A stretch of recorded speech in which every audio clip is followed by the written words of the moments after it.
இன்றைக்கி அநேக காரியங்களை நம்ம வசதிக்கு தகுந்த மாதிரி தான் வாழணும் அப்படின்னு சில பேர் சொல்லி தருவாங்க, பார்த்துருக்கீங்களா? சில காலத்துக்கும் சரிங்க, எல்லா காலத்துக்குமே அது எப்படிங்க காம்ப்ரமைஸ் ஆகிறது?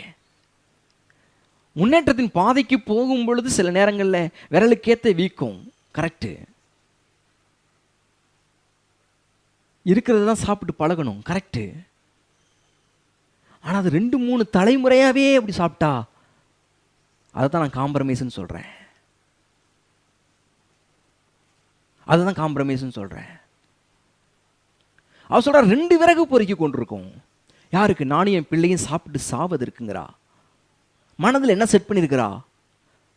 தேசத்தில் கொடிய பஞ்சம் இருக்குது, நமக்கு இருக்கிறது கடைசி ஒரு பிடி மாவு, இதுக்கப்புறம் நமக்கும் வேறு வழி இல்லை, எப்படி வாழ போகிறோம் தெரியாது, சாக தான் போகிறோம் அப்படிங்கிறா. காரணம் என்ன அப்படின்னா அவள்கிட்ட